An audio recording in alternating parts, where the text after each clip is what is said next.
What's up, my mini makers? Welcome to another episode of Tiny Tim's Minis. For those of you that do not know, I am Tim, and on this channel I take big things and I make them small. I recently saw the Ghostbusters trailer for Ghostbusters Afterlife, and in that trailer I just saw something so adorable, so cute, I just had to make it. No, it's not Paul Rudd. There's a little Puft Marshmallow Man, he's being smushed into a s'more.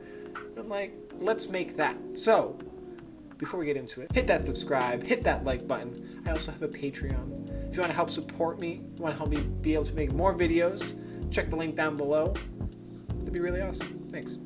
All right, let's not waste any more time. Let's get into it. So we're throwing the clay through the pasta roller at the thickest setting. This whole thing is clay, so we're only using clay. Really simple. I want to do a 1-to-1 ratio, so I want it to be like a scale size of what it is. So we're starting off with a scale size graham cracker. I've never made any food. I always see people making clay, like little tiny clay dishes. I mean, these are adorable, and I want to make some, but I don't have the patience. Or a lot of them is like you have to buy a bunch of different colored clays. It's like, you know, I like my clay, I like my Super Sculpey, and I'm scared to branch out, so we're sticking with Super Sculpey. But I added the little details in there, tried to even it out. I looked at pictures, looked up dimensions of graham crackers, and this is what I came to. I think it might be a little bit bigger than actual graham cracker, but I think it looks really nice. For the texture, rocks. Who would have thought you could texture a graham cracker with a rock? Come on, it's great. The texture came out great. It looked really nice. This was the first thing I baked, and then we move on to the chocolate bar. The chocolate bar is kind of the same thing. I looked up dimensions of a chocolate bar, cut it out into the proper sizes, cut the angles out on there. And it honestly, it took me a little bit. There was a lot of mistakes made. I think I tried this like 2 or 3 times, but we eventually got a chocolate bar and we just put it together. I did add a 3rd row of chocolate bar or little chocolate pieces on there because it was a little too small. Again, it was scale model or scale to it, but it wasn't the right scale. For the stamp, I made a little thing that said Tim because I was like, yeah, this is my chocolate bar. This is not Hershey's chocolate bar. This is Tim's chocolate bar. So I made a little Tim stamp. And it worked out great. I had to push in the back a little bit because it wasn't as deep as I wanted it to be in there, but it came out really nice. It was adorable. It was really fun. Yeah, I have my own brand of chocolate bar now. Trimmed up the edges, made it look nice. And then from there, I got this size of the Marshmallow Man that I wanted. I started off with his face. This is the second time I made his face, actually. The first face I made, he was a little spooky looking. He was not very cute. He was the opposite of cute. But I just kind of added details from what I saw in the trailer. I added his lips, added his little eyeballs. I tried to get the best marshmallow shape I could for the head. Little cheeks. He was very fun to make. He was super simple, but he's like really cute. He's like a little cherub, and I was really happy with how he came out. His lips were a little too big, so I had to trim them back a little bit. He had kind of like a duck lip situation.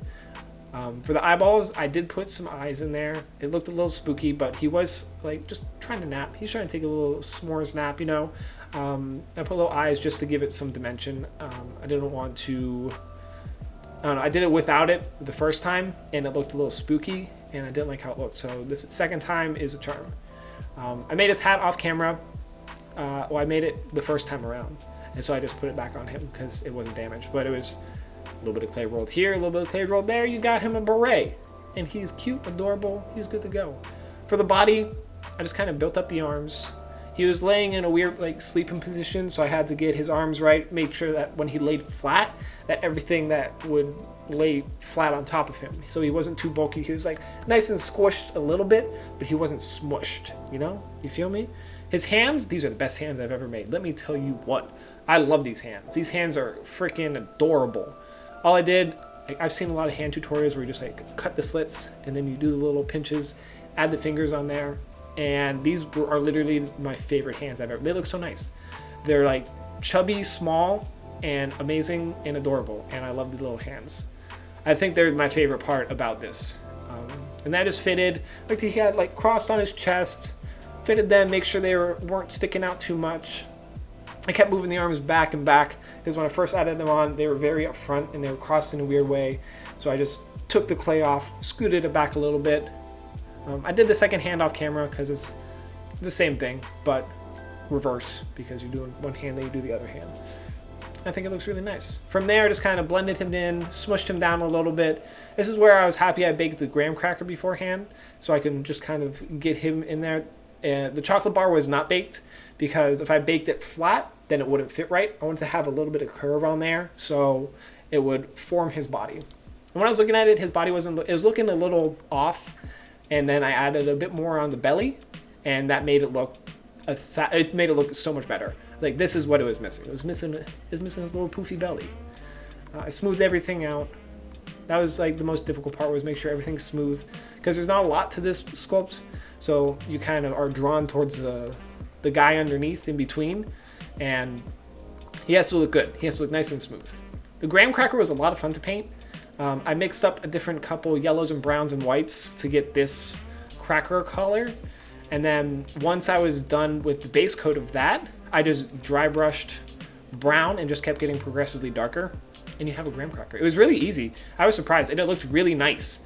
Like, I love this graham cracker. You know, when you go to furniture stores and they have food in there, this could be one of those foods. You'd be like, yeah, this is a nice graham cracker.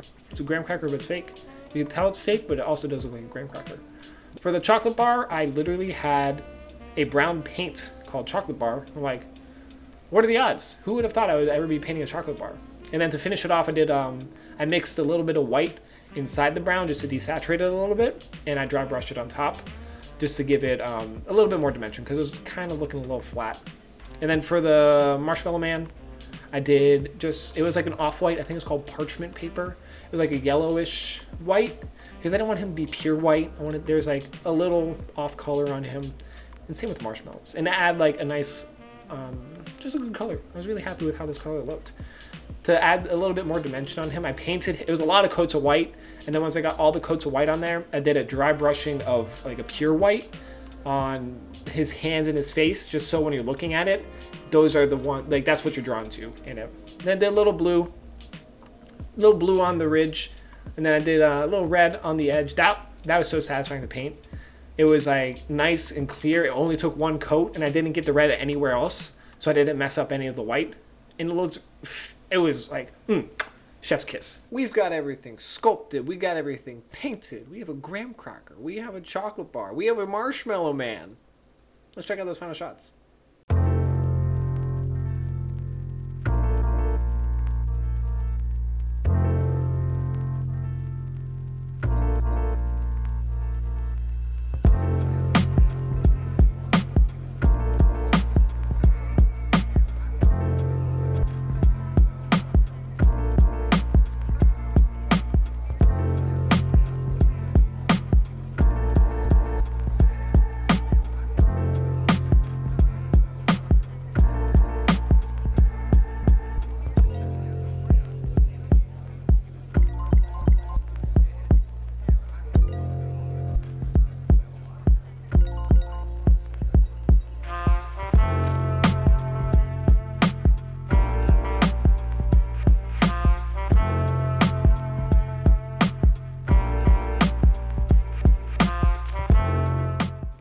Another diorama in the books. Thank you so much for sticking around. He came out cute and adorable, and I want to eat him. I'm not going to, but I really want to. I also was going to set him on fire at the end of the video, just to be like, hoo hoo hoo, s'mores joke, look at him burn, he's a s'mores. But I learned that if you set polymer clay on fire, it emits toxic gas. So, do not set your polymer clay on fire. Alright, we'll see you next time for another video. See ya.